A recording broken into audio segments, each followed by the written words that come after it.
Nós, nesse primeiro momento aqui, vamos fazer uma entrevista com dois convidados muito queridos que estão na viagem conosco.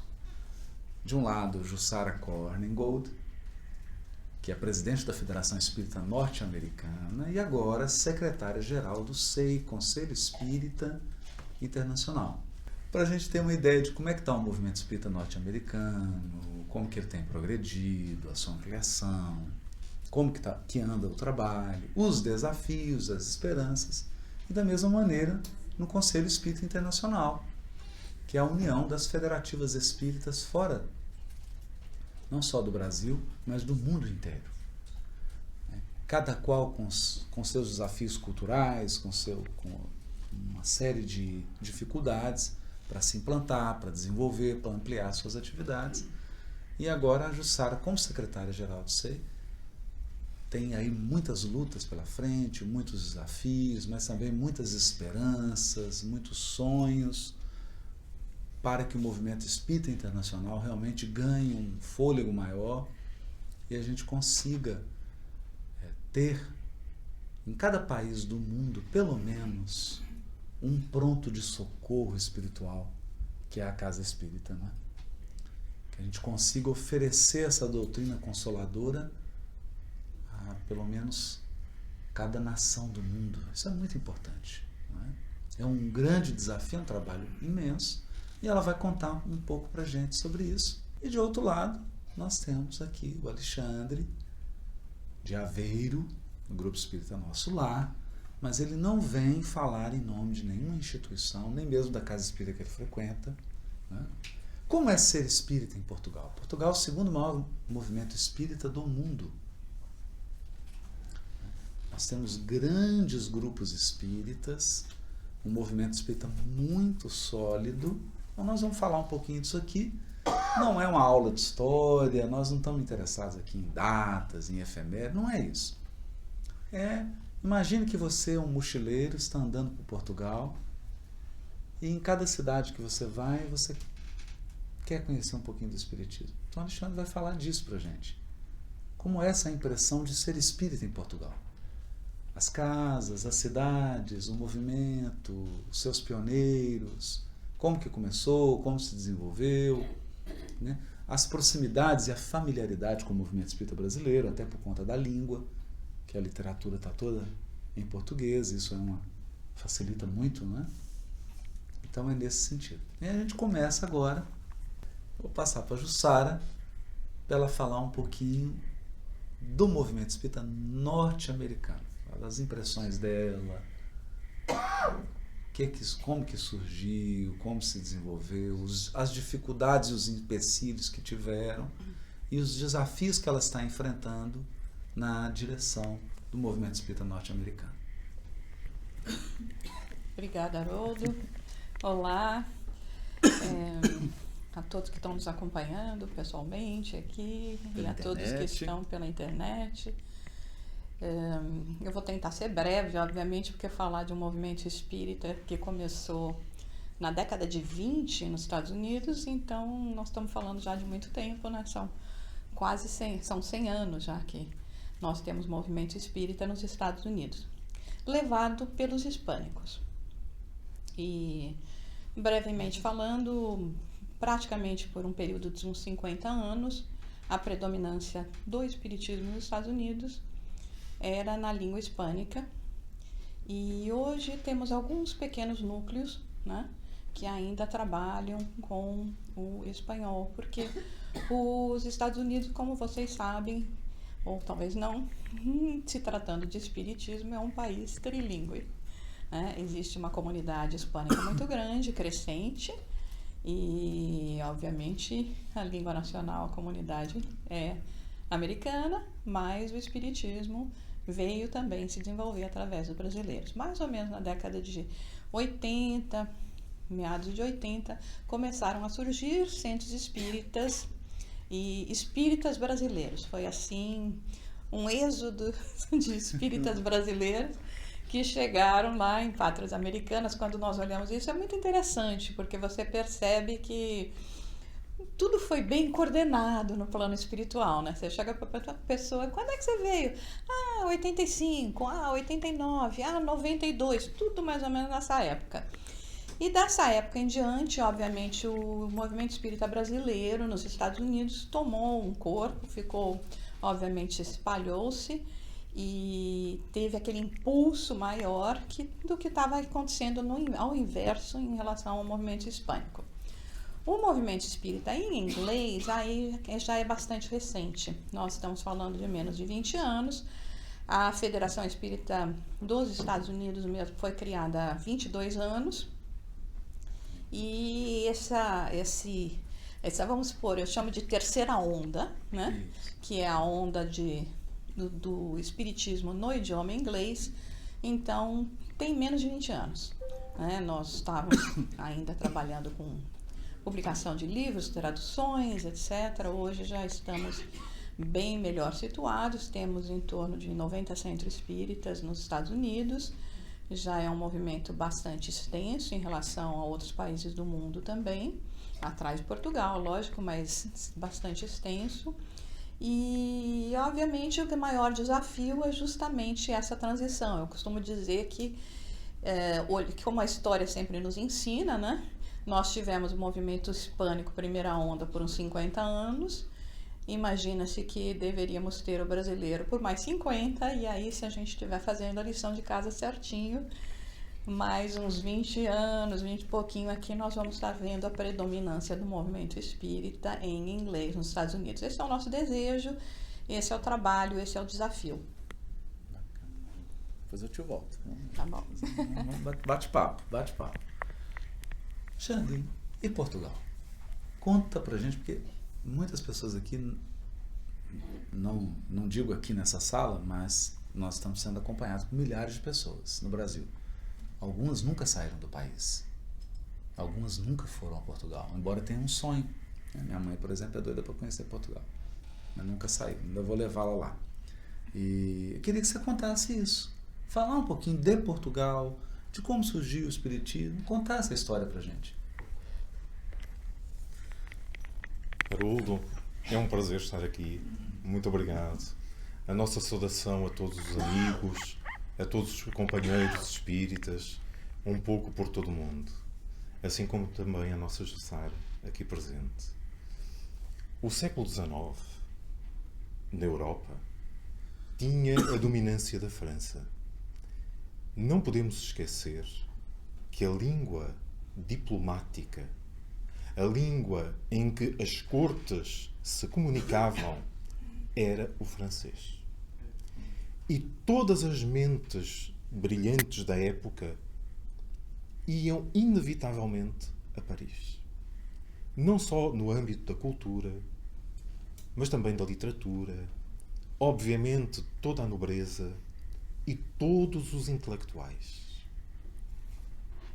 Naturalmente, naquela época, eles tomaram contacto com as obras de Kardec.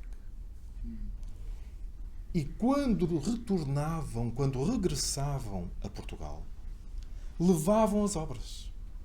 Não só as obras, como as experiências tidas em Paris. Alguns terão tido contactos mais próximos, desde as mesas girantes até às obras do Kardec mais tarde. Então, é compreensível que no final do século XIX, no dealbar do século XX, em Lisboa, e um pouco pelas cidades mais importantes do país, já se conhecesse o Espiritismo.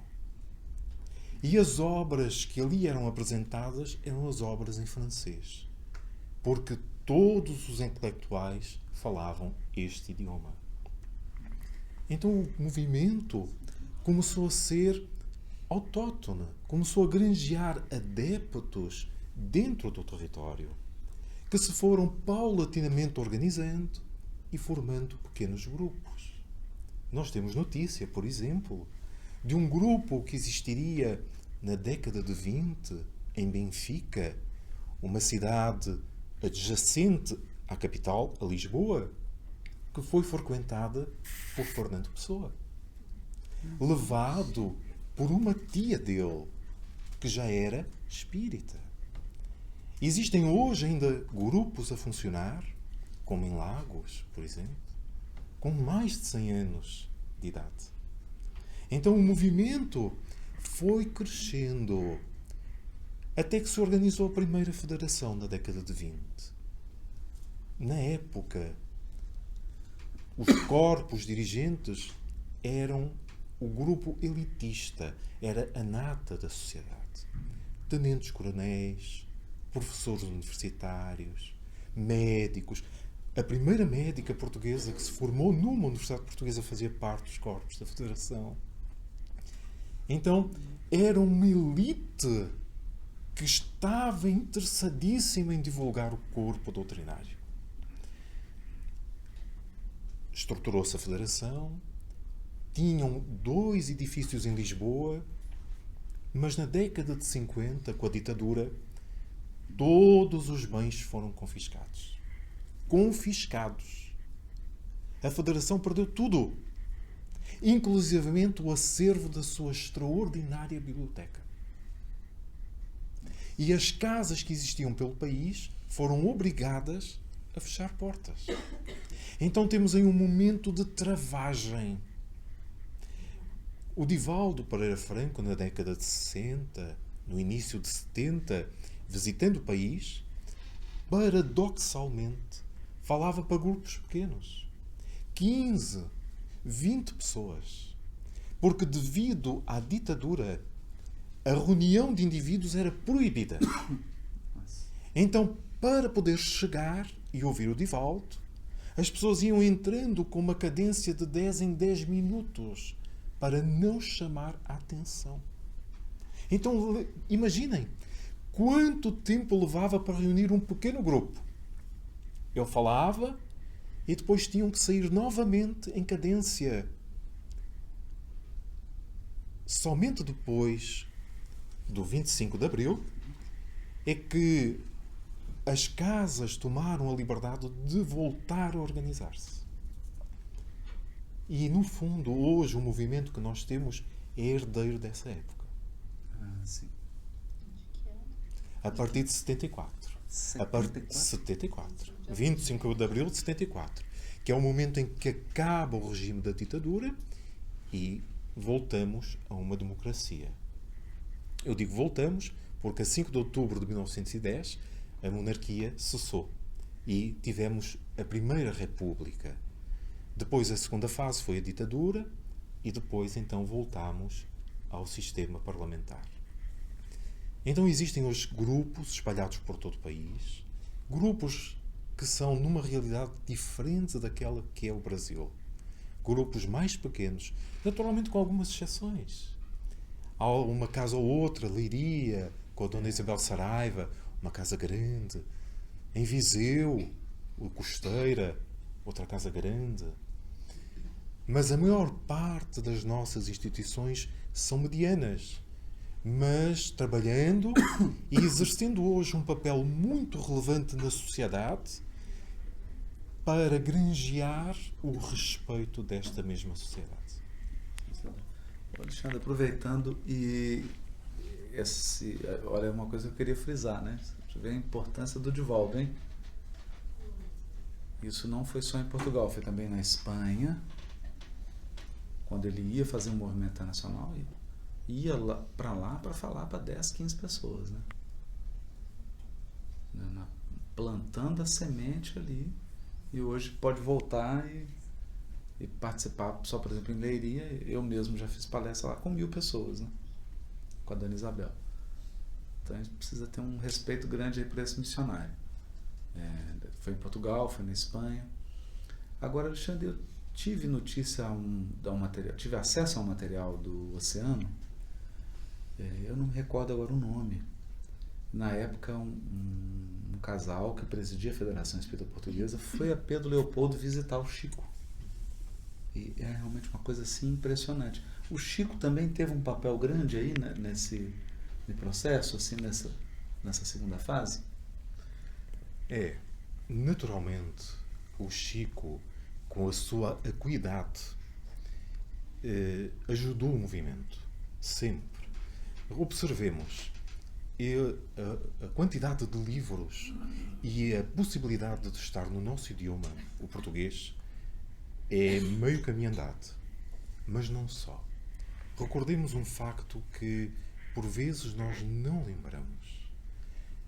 Naquela noite de 1917, quando Chico orava na intimidade do seu quarto em Pedro Leopoldo, o espírito que lhe aparece é Isabel de Aragão, rainha de Portugal pelo casamento com Dona Inês.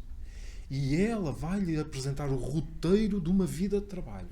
E diz-lhe muito claramente: escreverás às gentes lusitanas.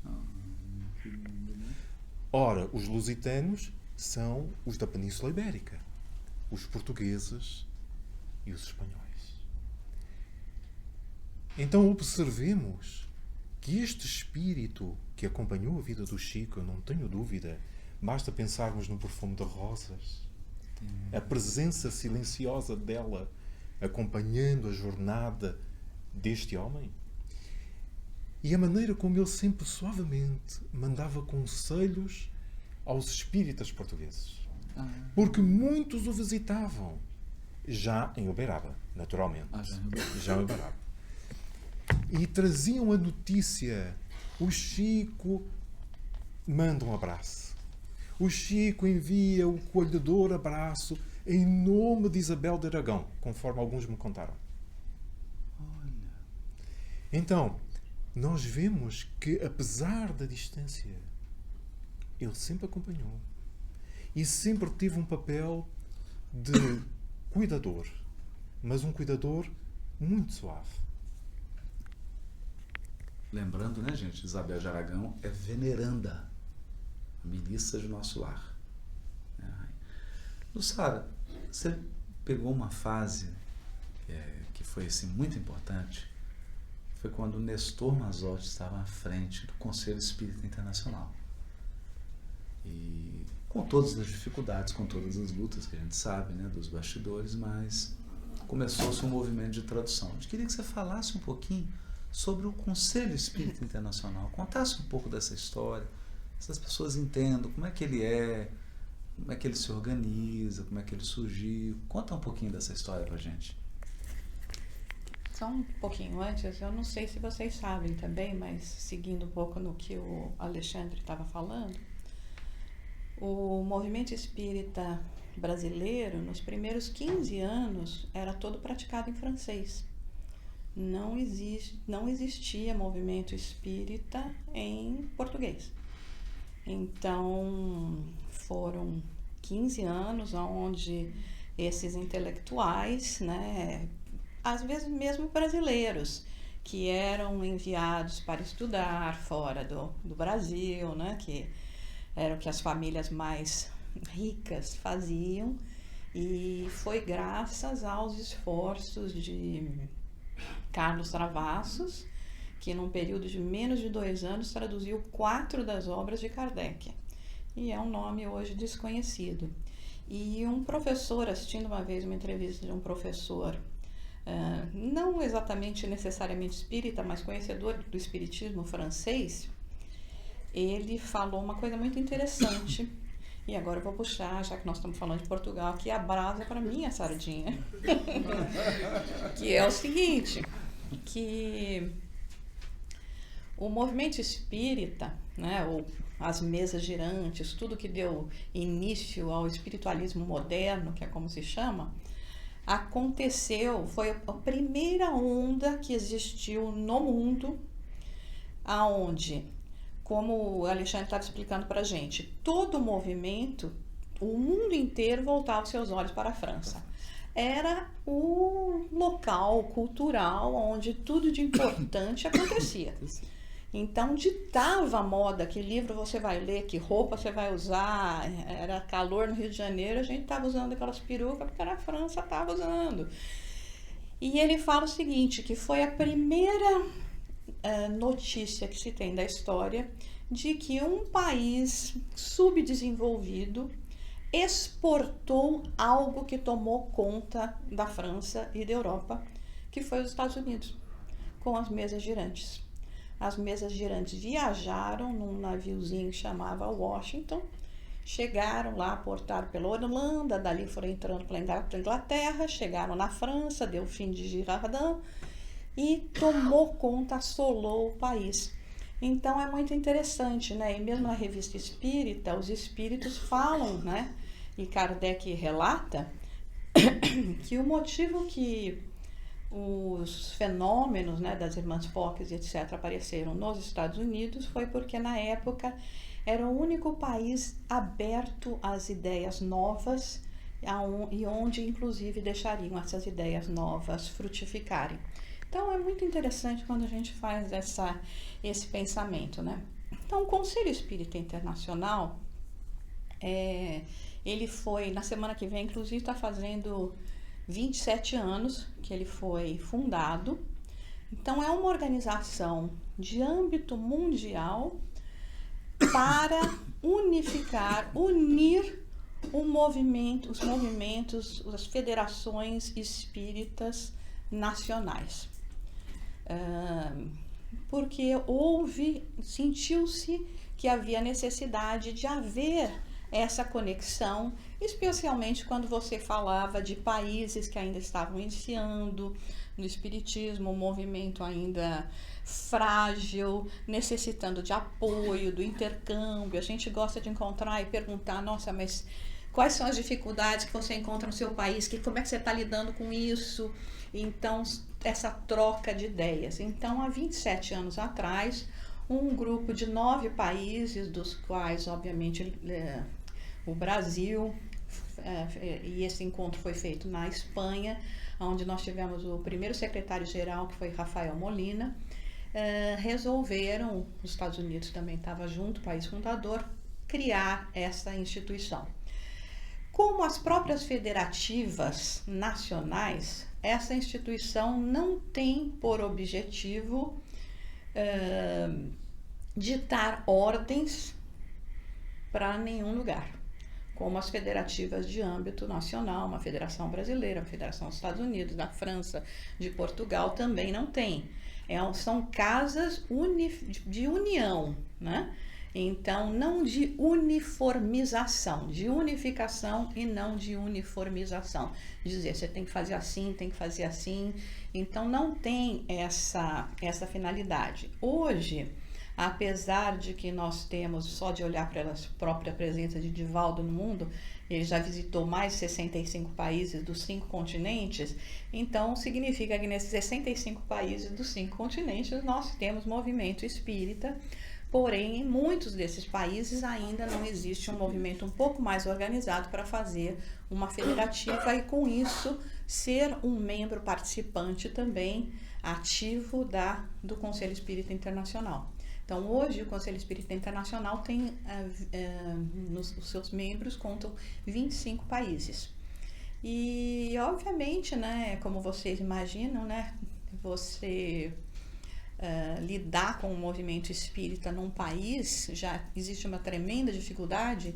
Imagina quando nós estamos falando em vários países, em culturas tão diferentes, né? Então, de necessidades diferentes. Tem país que nós estávamos conversando outro dia, que tem uma possibilidade de movimento espírita bastante avançado, que são os países hispânicos, mas que são muito carentes em recursos financeiros. Então, apesar de que nós temos, assim, obras traduzidas, muitas delas traduzidas para o espanhol, esses países não têm recursos financeiros para poder imprimir essas obras, distribuir essas obras. Então, nós temos comunidades, nós estávamos conversando outro dia com o Luiz Carlos, que dividem um livro espírita entre 50 pessoas. Abre assim como se tivesse para eles é o bem mais precioso que eles têm. Então, nós temos uma série de desafios aí pela frente, queremos até ver se a gente consegue lançar uma campanha para ter um livro espírita para um hispânico. Mas não é só lá, né, gente? Tem várias outras comunidades, né, que tem essa dificuldade. Então é muito triste a gente ver essa carência espiritual, né? E vamos ver como é que nós conseguimos isso. Mas o propósito de uma união dentro de um Conselho Espírita Internacional é sublime, né? E foi com esse pensamento que esse grupo de pessoas, e como você estava falando, o Nestor Mazotti, ele esteve à frente do Conselho Espírita, ele foi o segundo secretário-geral, ele esteve à frente por mais de 12 anos, eu creio, e foi justamente com ele que nós trabalhamos todo o aspecto das traduções, a necessidade das traduções.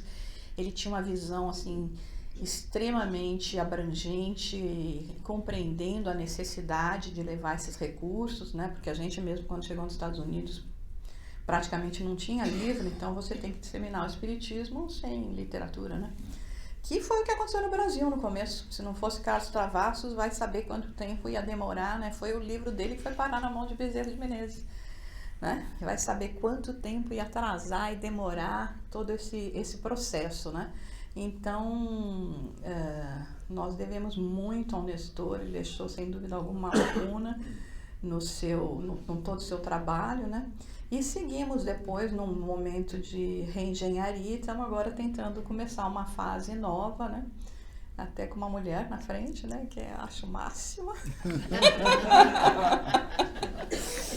Quer dizer, aquela coisa, não precisava nem ser eu, que fosse outra. Mas, olha, estava na hora, né? Estava na hora, isso é progresso. E vamos ver, né, então, como é que nós vamos estar trabalhando, mas sem dúvida alguma, sem a cooperação de todo mundo, é muito difícil, né? Verdade. E é importante essa ideia do livro, né? E realmente o Nestor teve um papel muito grande nisso. Ele começa a sensibilizar para a necessidade de fazer tradução, né? É uma pena que ainda o processo seja lento e que, enquanto comunidade, a comunidade espírita precisa aprender muito ainda. Enquanto comunidade, a gente precisa se unir mais. Nós somos fortes, mas precisamos nos unir de uma maneira mais inteligente, inclusive lidando com o recurso, né? Hoje tem tantas ferramentas, tem crowdfunding, tem pessoas que, em países carentes, planta-se café, não é? Através do crowdfunding, né? Você faz um esquema, a pessoa doa $2, eles recolhem 500 mil pessoas doando $2, né? $1 milhão, plantam café na Bolívia, na região, e aquilo alavanca a economia local e tudo. Então a gente precisa pensar nessas coisas, né? Não custaria nada cada espírita aí doar $5, né? E a gente fazer um grande fundo e traduzir o máximo possível de obras, porque ele não sabe quem está encarnado num país desse e quem vai receber uma obra dessa. Então esse é um trabalho muito importante mesmo, né? Muitíssimo importante. Alexandre, mas conta pra gente hoje, assim, as cidades de Portugal, quais são aquelas cidades que contam com mais... Claro, não estamos estabelecendo aqui nenhuma competição, não. É só no sentido de, olha, Lisboa, tem assim, aí tem Leiria, só para a gente ter uma ideia, né, como é que é essa distribuição demográfica espírita em Portugal. Atualmente existem casas, como eu disse, de norte ao Algarve.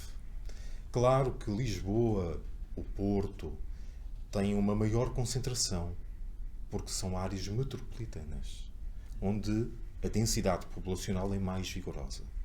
Mas, por exemplo, em nossa cidade, que é uma cidade relativamente pequena, uma cidade universitária, próximo ao Porto, 60 km a sul do Porto, existem várias casas espíritas em pleno funcionamento. Uma cidade relativamente pequena. Coimbra, toda a zona norte, interior do país, Trás-os-Montes, Bragança, Macedo de Cavaleiros, várias pequenas cidades contam com casas espíritas. À medida que nós vamos descendo para sul, a densidade populacional é substancialmente menor. E, por exemplo, em Évora, que conta com um grupo espírita, era uma cidade inquisitorial. Então o peso da Inquisição ainda hoje existe. Não é? O peso da Igreja Católica está presente ainda na mentalidade. Então é uma luta para vencer em território áspero. Não é? Então, esse trabalho é o trabalho que vem sendo feito. E as casas existem, inclusive nas ilhas. Na Madeira, Ilha da Madeira, e nos Açores. Os arquipélagos hoje também contam com várias unidades espíritas, vários núcleos espalhados, todos trabalhando de uma forma muito vigorosa. E são unidades que cooperam com todo o país. Jussara, eu recentemente a gente esteve no Texas, né, e fiquei bastante impressionado assim, com o número de pessoas que a gente conseguiu reunir. E, claro, muitos brasileiros, evidentemente, mas tinham muitos americanos também, assim. Então, tinha um número muito bom. E vieram de várias regiões assim, do Texas e das proximidades, né? E a mim me parece que tem crescido muito, né, Jussara? O movimento norte-americano está crescendo em termos quantitativos. Isso é verdadeiro? É verdadeiro, sim. Até tomando-se por base aquilo que nós falamos, né, que o movimento espírita em inglês, assim, mais estruturado, tá? Lógico que existiam grupos anteriores que tinham reuniões quase familiares, então nós não estamos dando uma data fixa, mas assim, centros espíritas estruturados para fazerem um trabalho só em inglês, isso tem menos de 20 anos, né? Tem 20 anos. E a tradução da codificação, por exemplo, a primeira vez que nós tivemos as 5 obras da codificação disponíveis para o público foi em 2004. Nós estamos falando em 15 anos. Então, é como se você pensasse no Brasil, olha, nos primeiros 15 anos era no idioma francês. Estamos começando praticamente agora. Às vezes as pessoas perguntam, como é que está o movimento espírita nos Estados Unidos? Eu falo, lembra que nós temos 15 anos desse movimento espírita.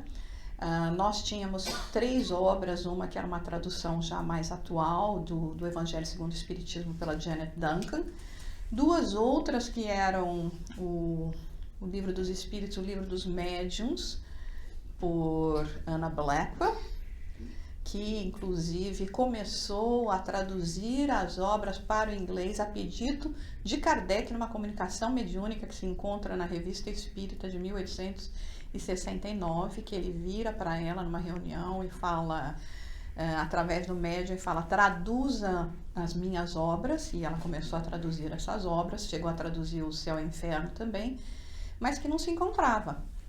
Então, obviamente, quando nós olhamos para trás, que 20 anos atrás ou 15 anos atrás nós tínhamos 5 obras traduzidas que não eram a codificação, e hoje tem mais de 100, realmente você percebe que, né, não está nas nossas mãos e que o movimento tem crescido muito. Então, tem havido bastante interesse da parte da comunidade americana. Obviamente, nós imaginamos, isso também é um processo meio lento, né? Algumas comunidades que se interessam mais, ainda são aquelas comunidades que são um pouco mais místicas, então às vezes, obviamente, eles chegam com aquele jeitinho mais místico, aí tem gente que fala, mas Jussara, eles têm um pouquinho aí dessa prática assim, aí eu digo o seguinte, gente, para mim, não... é a minha opinião, tá? Agora estou falando a minha opinião. Não me preocupa o americano que ainda chega com os traços das suas práticas, mas que cada vez mais está estudando, aprendendo, lendo, compreendendo sobre o espiritismo e aos poucos fazendo uma transição. O que me incomoda mais é eu ver, como existem também nos Estados Unidos, uma série de espíritas que estão fazendo o caminho inverso. Então, começam a colocar outras coisas que, como diz Divaldo, uma vez eu cheguei para ele, Divaldo, o que você me fala disso? Não vou falar o nome. Já sabia o que era, qual era a resposta dele. Mas aquela coisa, a gente sempre quer saber a resposta do Divaldo, a minha que vale, a dele é que vale. Ele, muito simples, Jussara. isso é isso e espiritismo é espiritismo, marcando, fazendo uma distinção em relação a determinadas práticas. Então, eu acho que nós espíritas hoje, né, de uma maneira geral, no mundo, temos que tomar um pouquinho de cuidado com isso e ser também um pouco mais tolerantes, entendendo que existe um processo de transição, né? Então, por exemplo, hoje lá nós temos grupos já que até foram abertos por americanos, que são os maiores consumidores de livros, e outros grupos brasileiros que quase não consomem livro nenhum. Então, quem está aprendendo mais sobre espiritismo? Quem está mais interessado? Então, tem todo esse aspecto, né, que é muito importante nós olharmos, né? Então, essa transição, como nós falamos, nós temos que ter esse entendimento também. Eu lembro que quando eu saí do Brasil, né, eu vim de um centro extremamente, que eu agradeço demais, que se dedicava somente ao estudo. Aliás, era o centro que frequentava a família do Nestor Mazotti.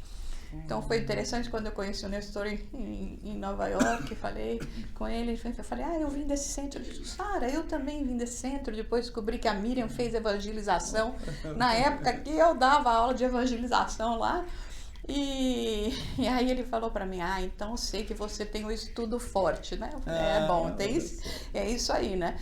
E, enfim, então esse trabalho todo que a gente tem feito para ver se realmente consegue trazer as verdades espirituais, né, do jeito que nós recebemos, né, para essa comunidade, né?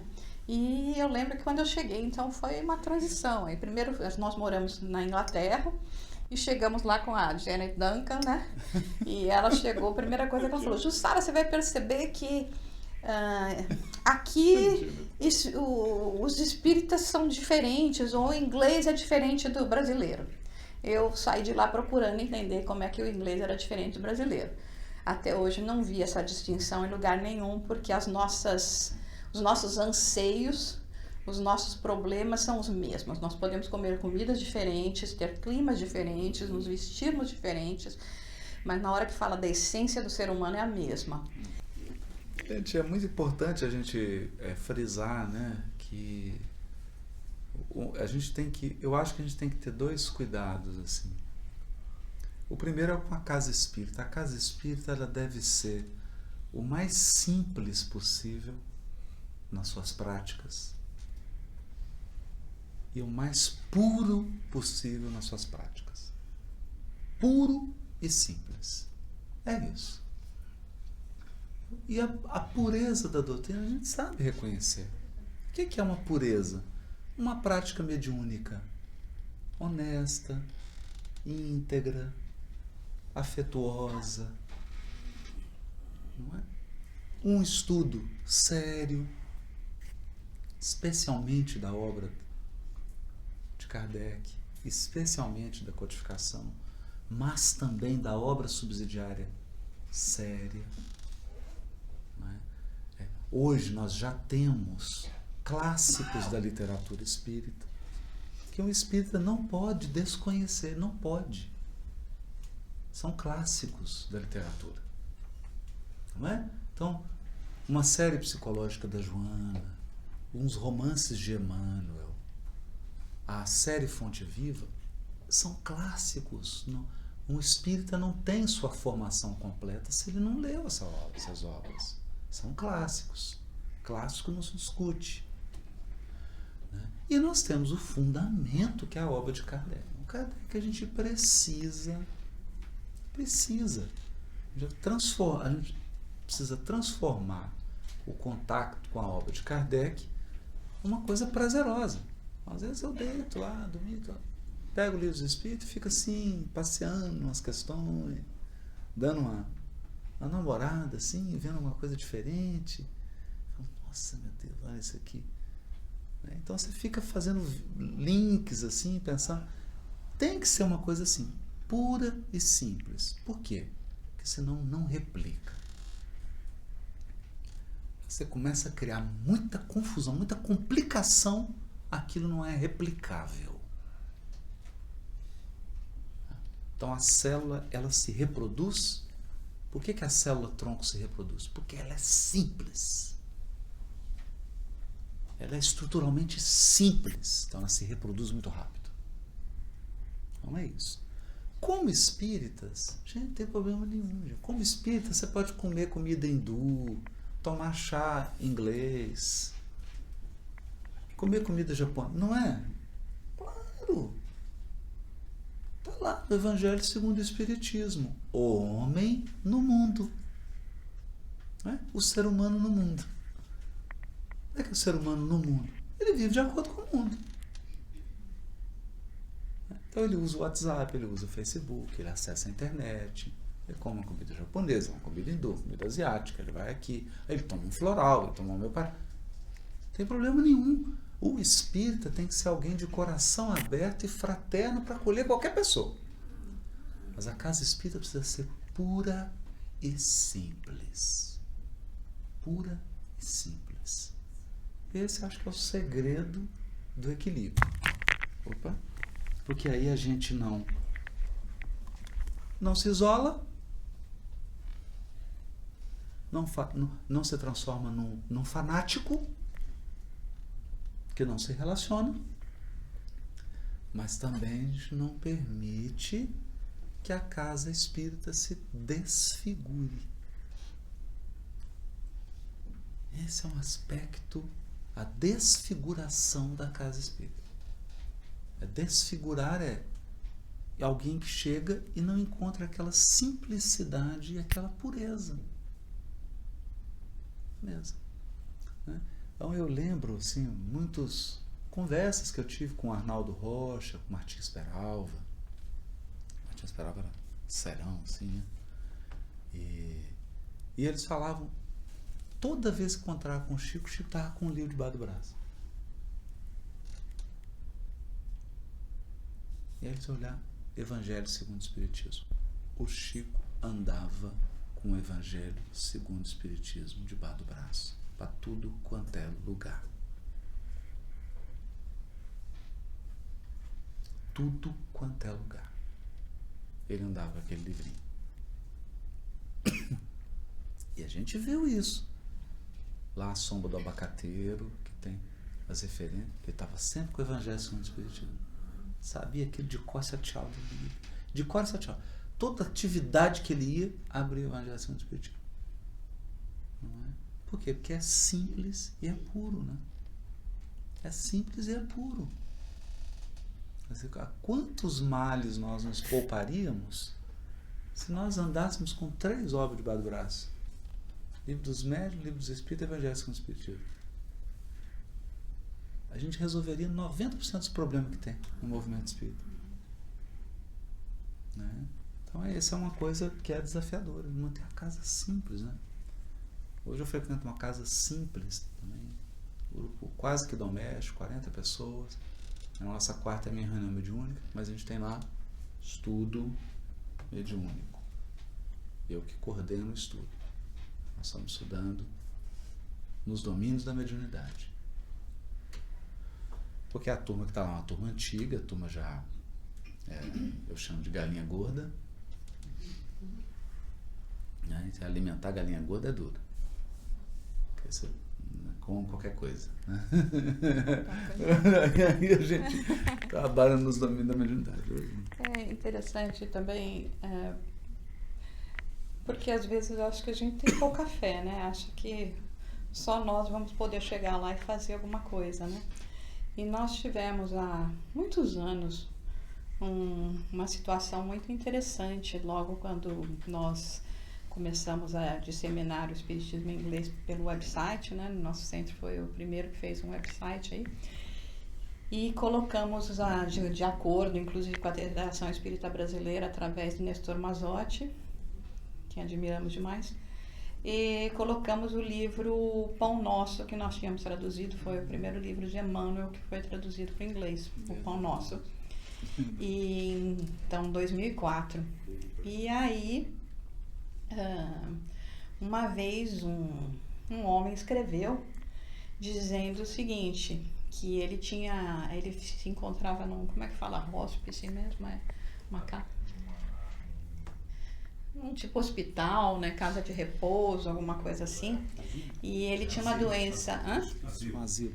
Tipo um asilo, apesar de que ele não tinha, ele não era que ele era velho, não. Ele tinha uma doença degenerativa que fazia uns 25 anos que ele não conseguia dormir, ele só podia dormir no chão por causa das dores que ele sentia. E ele tinha, naquela semana, sei lá, ele tinha encontrado o website, encontrou a obra O Pão Nosso, leu e disse que pela primeira vez na vida, em 25 anos, ele dormiu sem dor. E foi uma coisa extremamente emocionante para a gente escutar. Aí depois, na outra semana, ele escreveu dizendo que ele fez lá um grupinho. Aí eu mandei para ele o Livro dos Espíritos, mandamos tudo que a gente tinha, nós mandamos lá para ele deu o endereço.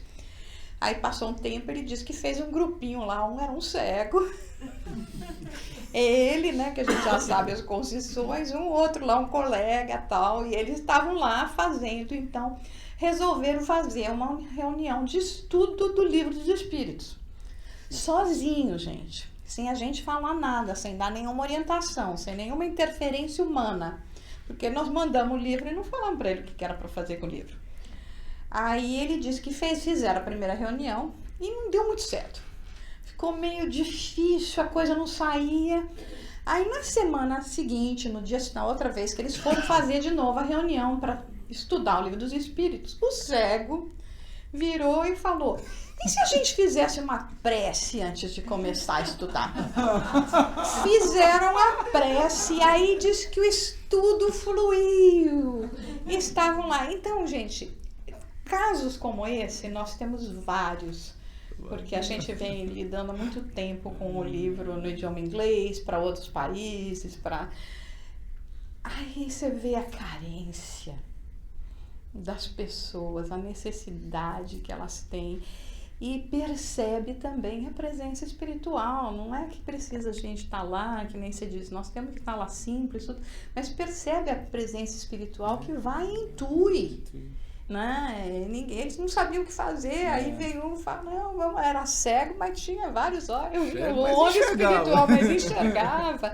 Então, sabe, é muito gratificante, né, quando nós podemos fazer esse tipo de trabalho, né? E disseminar isso para tanto necessitado que tem, né, de essa carência espiritual, né? Nossa.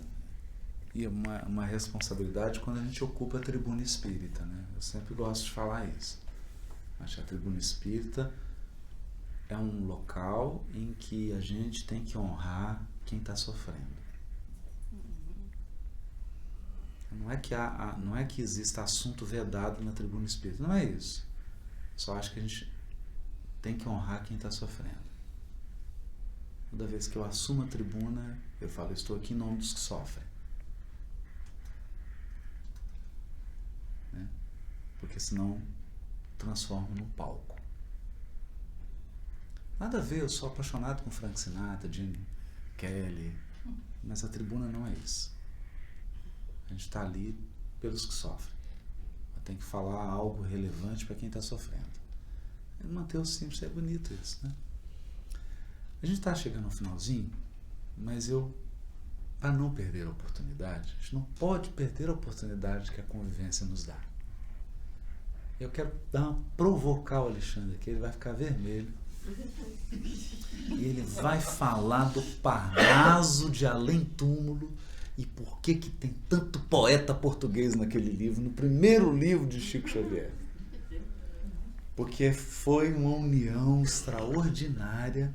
Emmanuel reuniu gigantes da poesia no Brasil e gigantes da poesia em Portugal. Né? Só ficou um português de fora. Mas eu acho que ele estava encarnado, né? Estava encarnado. Fernando Pessoa. Estava. Né? Mas, fala pra gente. Fala dos portugueses do Parnaso. O Parnaso é aquela obra extraordinária, não é? Quando nós pensamos na Europa, nós tendencialmente pensamos no berço da cultura a Grécia. E quando pensamos na Grécia, pensamos na filosofia e, naturalmente, pensamos em toda a estética da literatura. O Parnasso, ao reunir aquela pleiade extraordinária de espíritos que haviam sido os grandes escritores da pátria portuguesa, mas que muito naturalmente haviam bebido da Grécia Antiga. E quantos deles ali se teriam corporificado? Então a obra abre com uma mensagem eloquente. A mensagem da transformação interior, da fé. Faz muita falta hoje, na minha ótica, no movimento espírita, o estudo da filosofia. O estudo da vertente filosófica.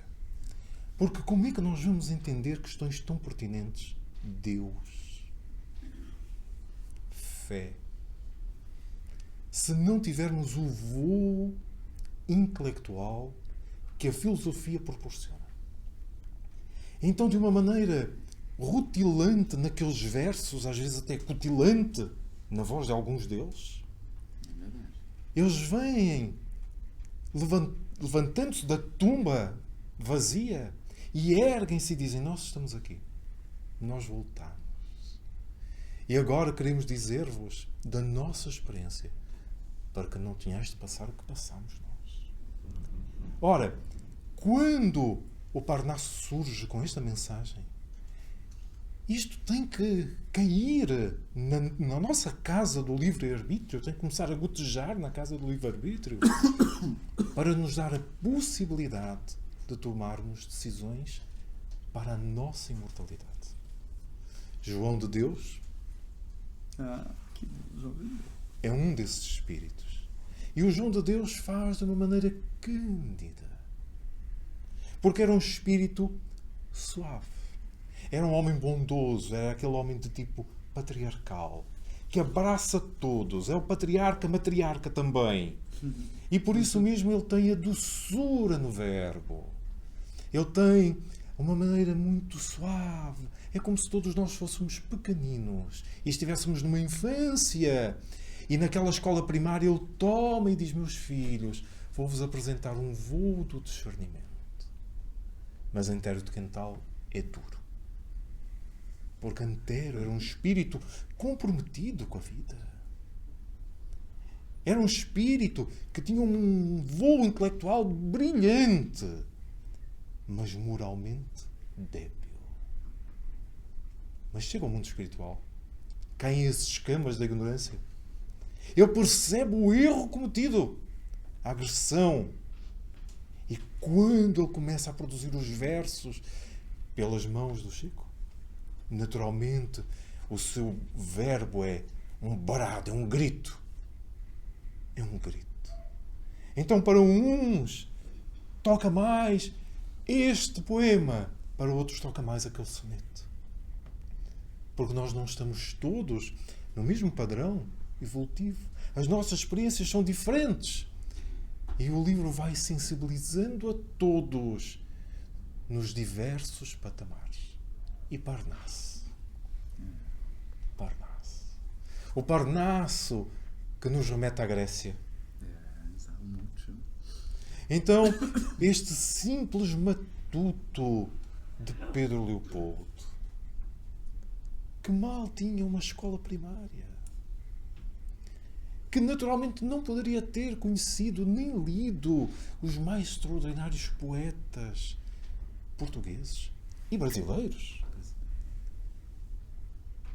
Através da sonoridade nós vimos ali a mesma métrica, a mesma forma, as mesmas expressões, o mesmo vocabulário, falando-nos da imortalidade. Então, é como se a Grécia Antiga surgisse novamente diante dos nossos olhos, para que voltássemos a pensar: quem eu sou? De onde eu vim? E para onde eu vou? E começássemos a fazer questões simples. E no voo da filosofia, porque filosofar é questionar, é colocar questões, encontrássemos as respostas. Bonito, né? E os versos são, né? Há mistérios peregrinos nos mistérios dos destinos que nos mandam renascer. Da luz do Criador nascemos, múltiplas vidas vivemos, para a mesma luz volver. É um espetáculo, né? Da palavra, né? Coisas lindas. Meus queridos, vamos então encerrar, né? Agradecendo a nossa Jussara, pedindo a Deus que dê muita força a ela, muita inspiração, para ela poder deixar uma marca feminina aí no Conselho Espírita Internacional. Um abraço aos nossos irmãos de Portugal, a nossa pátria-mãe, né, na pessoa do nosso amigo Alexandre. Portugal, que é essa extensão do nosso lar, né, da nossa casa, nossa nação irmã. Que Deus possa proteger a todos e que, através das mãos e das vozes de muitos seres, de muitas pátrias, a gente possa espalhar essa doutrina consoladora que vem reviver a mensagem pura e simples de Jesus. Pura e simples, né? Um abraço para todos.